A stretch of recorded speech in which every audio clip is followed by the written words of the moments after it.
Okay, 11:16, today's stand up for Thursday. We're going to talk about this is I don't know if this is the first time this has happened. It's the first time I've seen something like this happen, but it's a new way that I've seen, at least new to me, a ransomware group leveraging regulations in order to try and get a payment. So we're going to talk about ALPHV's recent filing with the SEC. So the backstory here is this group hacked into what was the company? MeridianLink. MeridianLink. Yep. Hacked into MeridianLink, which is a public company, and under newer SEC regulations, is MeridianLink is required to disclose that. I saw, I think within 4 days. Is that right? Yeah, that's correct. Within 4 days of a material breach, right? And that being said, I think the 4 days is, they're going to start enforcing that, I believe, in December 15th, 2023. That's when the new cybersecurity rules are set to take effect. Okay, so this isn't actually in effect yet. It's planned to go into effect. Yes, that's correct. Okay, so you said December. Sorry, Yeah, say that again. December 15th. December 15th. December 15th. So there may be a little bit. They jumped the gun a little bit. In other words, is that what you're saying? Like Yeah. Well, so they should have done yes. this in a month because now Yeah. they've shown their hand and Right. Yeah. It seems to me like, they know they're not going to get paid because in my mind, okay, this group, ALPHV, which by the way was the group that also attacked MGM in, I believe, September. So they're using this unconventional tactic against Meridian Link. And what's interesting is they didn't actually encrypt the systems, but they stole the data, right? They exfiltrated the data, and then they demanded, a ransom to get their data back. Um, so when Meridian Link said, didn't say anything, didn't respond, they lodged a complaint with the SEC. And so their allegation was that, Meridian they Link didn't being disclose. ALPHV. Right, ALPHV right. actually went and said, "Hey, these people got breached, and they didn't report it to you yet." Yeah. So, but in my mind, again, I think it's not lost on the Alfie gang that hey, we're gonna file a complaint. This is not gonna help our case. We're probably not gonna get paid anyways.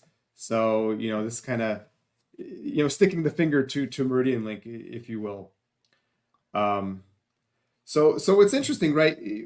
What does the future of attacks like these hold, right? So companies are not only going to deal with extortion attacks or ransomware attacks, they're going to also have to potentially deal with the scrutiny of the SEC, right? In terms of the reporting requirements. So, and the complexities of kind of, legal compliance. So, Yeah, um, it really makes it harder and more expensive for the business in order to operate because now it's here's another thing you've got to worry about, and this in particular is just for publicly traded companies. So if you're a private business, it doesn't quite apply in the same way.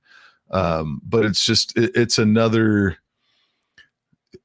tool that bad actors have in order to really go after a company and say, hey, we're gonna we're gonna do this thing. We're gonna get your data. We're gonna hack your systems or whatever they go to do. And then once they're in, it's like we're now going to force you into this policy that you have to comply with. And if you don't comply, we're going to make things even worse for you. right. Yeah, yeah, absolutely. The one other thing about the story that's interesting is in this article, it says the company Meridian Link added that it is still working to determine if any consumer personal information was impacted by the cyber attack, and it will notify affected parties if so. So, let's say it was December 15th or December 16th.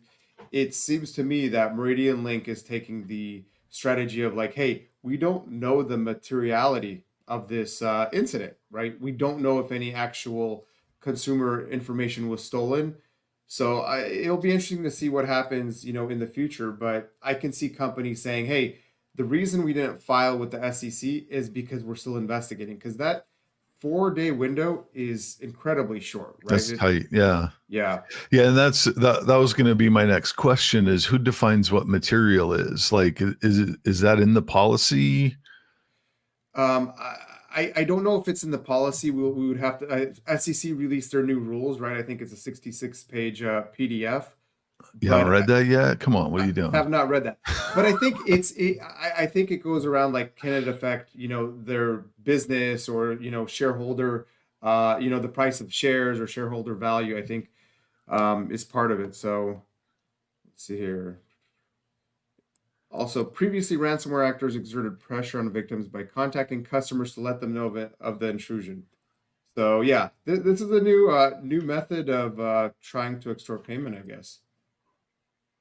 Um, and Yeah. So something for us to look into and figure out is, what does material mean and who does that really apply to? Because I can see Meridian Link's point of like, well, we don't know if it's material or not. Uh, and to your point, 4 days, like to figure out, is it material? What do they actually have? What do they not have? Like that's a tall order to figure that out potentially within a 4-day window. yeah, yeah. One definition I'm seeing is the standard for materiality articulated by the Supreme Court. An omitted fact is material if there's substantial likelihood that a reasonable shareholder would consider it important in deciding how to vote, or in this case, whether you want to invest in the company or not. So yeah, I mean, let's take the SolarWinds incident for instance.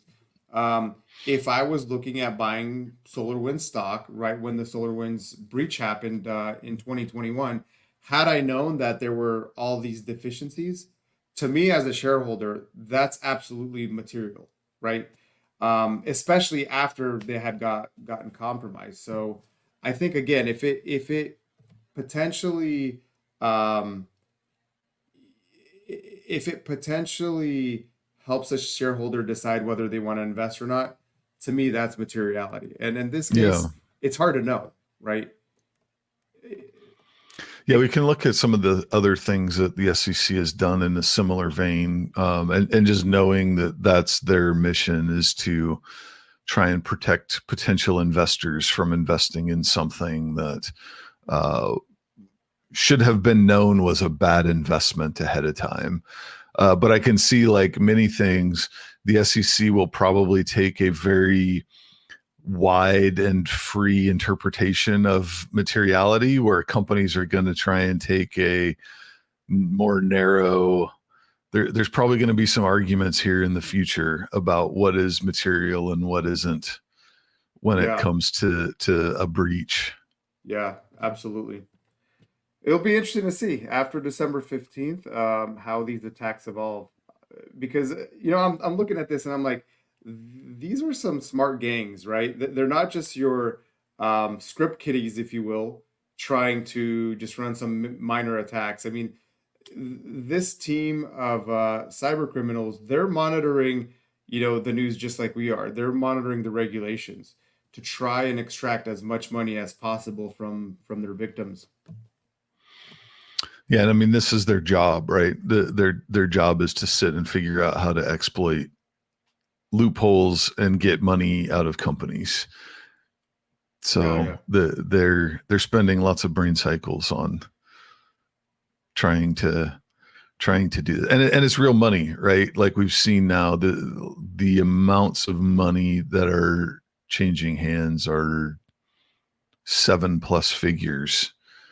yeah. So I mean, you figure if you're a group of 5 guys, 5 people, and you can get a 7-figure payout once a year, like you're doing okay. Like you're Right. making more money than the average person. Yeah, and I mean you know you see the headlines, you know, Caesars paid I think what was it like a $13 million ransom. You know, the bank in China, the largest bank in the world, you know, rumor has it that they paid a ransom. So some of these groups when they see those news articles, they're like, "Yep, we're going to keep going this route." Why? Because it works, right? So and the approach they took of not encrypting systems was also interesting. It's like, why, you know, why do the additional work when we can just steal some data and then, you know, try and extract a ransom of some sort? Yeah, just keep it simple. Keep it Yeah, simple. Easier. right. You can get to the beach faster that way. Yeah, exactly. Less work to do. Cool.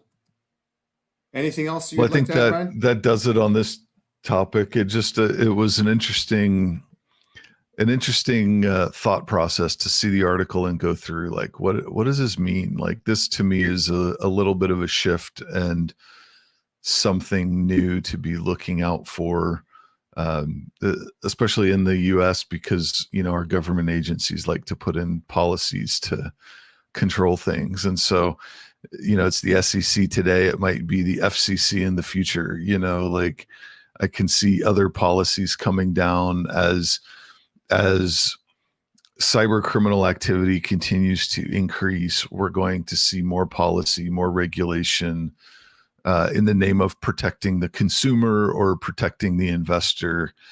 And those are just going to be levers for cyber criminals to leverage for future attacks. Yeah, and I do think we're gonna revisit this topic probably in December, you know, maybe in January as well, because hey, they've kind of set a precedent. You don't pay up, well, you get in trouble by the SEC. So we'll be revisiting this in the future for sure. Yeah. All right. Sounds good. That does it for today. Thanks, Brian. Bye.